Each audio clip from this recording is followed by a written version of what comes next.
안정적인 노후, 장밋빛 미래를 꿈꾸며 평생 모은 목돈을 투자했지만 한순간에 모든 것을 잃을 위기에 처한 남자. 최근 많은 직장인들의 공감을 샀던 드라마 서울 자가에 사는 대기업 다니는 김 부장 이야기 속 김 부장의 사연입니다. 드라마 속 이야기라고만 치부하기엔 너무나도 현실적인 상가 분양 사기.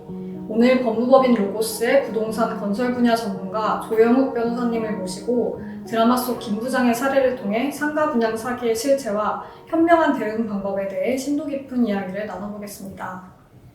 변호사님 반갑습니다. 먼저 시청자분들께 간단한 소개 부탁드립니다.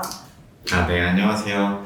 저는 법무법인 로고스에서 건설부동산팀 팀장을 맡고 있는 조영욱 변호사라고 합니다. 건설부동산 관련 소송이나 법률 자문을 주로 담당하고 있습니다. 최근 상가 분양과 관련해서 안타까운 사례를 많이 접하고 있어서 오늘 이 자리를 하게 되었습니다. 시청자들에게 많은 도움이 되었으면 좋겠습니다. 변호사님은 사기 분양이나 허위 과장 광고에 관한 케이스를 많이 다루어 보셨죠? 네, 저는 예전에 인천 영종지구 사기 분양 허위 과장 광고 케이스에서 6개 건설사 대리인 대표로 인터뷰도 진행한 적이 있습니다. 변호사님, 드라마에서 김 부장은 초역세권 신축 상가, 유명 프랜차이즈 입점 확정, 그리고 월 수백만, 수천만 원 수익 보장이라는 분양 대행사의 달콤한 말에 평생 모은 퇴직금과 대출까지 더해 덜컥 계약을 진행했습니다. 하지만 현실은 텅 빈 상가와 수억의 대출금, 매달 수백만 원의 이자뿐이었죠. 많은 시청자들이 김 부장의 모습에 안타까워하는 반응을 보였습니다. 법률 전문가의 시선으로 보셨을 때 김 부장이 놓친 결정적인 실수는 무엇이었을까요? 네, 김 부장의 사례는 실제 상담 현장에서 접하는 가장 전형적이고 안타까운 유형의 사기 분양이나 허위 과장 광고에 인한 분양의 특징을 고스란히 보여줍니다. 몇 가지 핵심적인 문제를 일단 떠오르는 거 말씀드리겠습니다. 첫째로 일단 분양 광고랑 분양 계약이 다르다는 걸 간과했습니다. 많은 수분양자들이 광고 내용을 분양 계약의 내용이라고 생각하는 경우가 있습니다. 근데 실제 분양 계약을 확인해 보면 그 광고 내용이 계약에 포함되어 있지 않습니다. 김 부장 사례에서도 초역세권 상가라든지 프랜차이즈 입점이라든지 수익 보장에 관한 내용은 계약서에 포함되어 있지 않을 걸로 보여집니다. 둘째, 그리고 입점 확정이라는 말의 함정을 간과했습니다. 분양 광고에서 입점 확정과 같은 표현을 사용하는 것은 투자자를 유인하기 위한 강력한 미끼입니다. 김 부장은 이 확정이란 말을 그대로 믿었지만 이러한 말은 그대로 사라질 뿐이고 증거로 남지 않습니다. 분양 대행사 직원이 말하는 광고 내용은 명확한 증거로 남는 서류나 이런 걸 확인하기 전까지는 그대로 받아들여서는 안 됩니다. 마지막으로 교차 확인의 부재입니다. 김 부장이 저지른 가장 치명적인 실수는 분양 대행사 직원의 말만 믿고 제대로 확인을 하지 않았다는 것입니다. 예를 들어서 프랜차이즈 입점이 확정됐다고 하면 분양 대행사 직원 측에 프랜차이즈 본사와 체결한 입점 의향서나 임대차 계약서를 보여달라고 해서 그걸 확인했어야 됩니다. 만약에 그런저런 핑계를 보여주지 않는다면 프랜차이즈 본사에 전화를 걸어서 입점 계약 체결한 사실이 있는지 확인했어야 됩니다. 이런 걸 제대로 되지 않았다고 한다면 거의 대부분 허위 과장 광고나 사기일 가능성이 높습니다. 변호사님 말씀을 듣고 보니 정말 아찔한데요. 최근 여러 언론 등에서도 비슷한 부동산 사기가 등장하는 등 이런 유형의 사기가 비단 어제 오늘의 일이 아닌 것 같습니다. 특히 김 부장 사례에서 만약 그 입점 예정이라던 토스트 가게 사장님이 처음부터 분양사와 한패, 즉 공범이었다면 더더욱 속수무책으로 당할 수밖에 없었을 것 같습니다. 이런 시나리오도 실제로 가능한가요? 네, 가능합니다. 그게 바로 선임대 후 분양 사기의 가장 교묘하고 악랄한 수법입니다. 우리나라에서는 분양이 이루어지기 전에 임대를 먼저 받는 경우가 많기 때문에 가짜 임차인, 위장 임차인을 내세워 이미 임대차가 맞춰진 우량 상가인 것처럼 꾸며서 분양을 할 수도 있습니다. 분양되기 전이라 김 부장처럼 교차 검증을 하지 않는 사람은 충분히 당할 수 있습니다. 위장 임차인이요?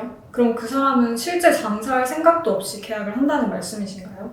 보증금도 내야 될 텐데 손해가 막심하지 않을까요? 그 보증금을 손해라고 생각하지 않고 투자라고 생각하는 것입니다. 보증금을 투자해서 우량 상가를 꾸며서 더 높은 수분양 대금을 받아서 그걸로 이득을 챙기는 것이죠. 보증금 수천만 원 날리더라도 분양대금을 수억 원 달하는 이득을 얻을 수 있기 때문에 그런 걸 이제 손해라고 생각하지 않고 투자라고 생각하는 것입니다. 이미 중도금, 잔금, 목표한 대금이 납부되면 이런저런 핑계 대면서 가게를 빼버리는데 그때가 되면 시행사나 대행사는 이미 잠적한 이후입니다. 와, 정말 치밀하네요. 김 부장처럼 평범한 직장인이 이런 고도의 사기 수법까지 의심하고 간파하기는 정말 어려웠을 것 같습니다. 김 부장처럼 사기를 당했다고 판단될 때 어떻게 대응해야 될까요? 네, 가장 중요한 것은 신속한 법적 대응입니다. 분양 대행사 직원이 일방적으로 기망을 한 것이라면 그나마 난데요. 시행사가 의도적으로 사기를 친 것이라면 문제는 심각해집니다. 망설이는 사이에 시행사가 재산을 빼돌리거나 파산해버리면 피해 회복이 아주 어렵게 됩니다. 우선 분양계약의 문제점을 입증할 수 있는 증거, 예를 들어서 광고 전단지라든지 녹취록이라든지 계약서라든지 문자 메시지, 사진 이런 증거들을 최대한 수집한 후 가압류를 먼저 하는 것이 좋습니다.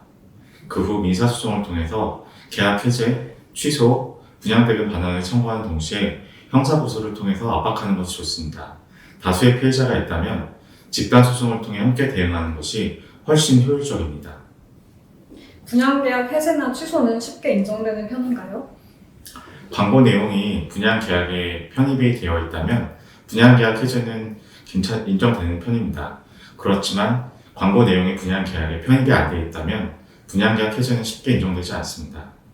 분양 광고가 기망이라는 것이 명확하게 입증이 되면 분양계약 취소는 인정될 수 있지만 법원은 분양계약 취소를 쉽게 인정해주지 않기 때문에 기망이라는 걸 입증하기 위해서 많은 노력이 필요합니다. 그럼 민사소송으로는 피해를 구제받을 방법이 없을까요? 분양계약 해제나 취소가 인정되지 않아도 표시광고법상 허위가정광고로 인한 손해배상 청구가 가능할 수 있습니다. 분양계약 해제나 취소가 인정이 되면 가장 좋지만 그렇지 않다면 손해배상이라도 받아서 피해를 어느 정도 회복할 필요가 있습니다. 오늘 변호사님 말씀을 들어보니 달콤한 약속 뒤에 숨겨진 위험을 인지하고 계약 전에 꼼꼼히 확인하는 것만이 내 소중한 재산을 지키는 길이라는 생각이 듭니다. 마지막으로 상가 투자를 고민하는 분들께 꼭 당부하고 싶은 말씀이 있다면 부탁드리겠습니다. 네, 상가투자나 특히 지식산업센터는 아파트와 달리 매우 고차원적인 분석이 필요한 영역입니다. 누가 그러는데 좋더라는 식의 묻지마 투자는 절대 금물입니다. 오늘 말씀드린 내용들을 꼭 숙지하시고 조금이라도 의심스러운 점이 있다면 주저하지 말고 전문가의 도움을 받으시길 바랍니다. 저는 이런 상가 계약에 있어서 검토도 많이 했고 자문도 많이 했기 때문에 이런 분석에 대해서 충분히 믿고 맡기셔도 됩니다. 오늘 바쁘신 와중에도 피가 되고 살이 되는 말씀 나눠주신 조영욱 변호사님 진심으로 감사드립니다. 네, 감사합니다.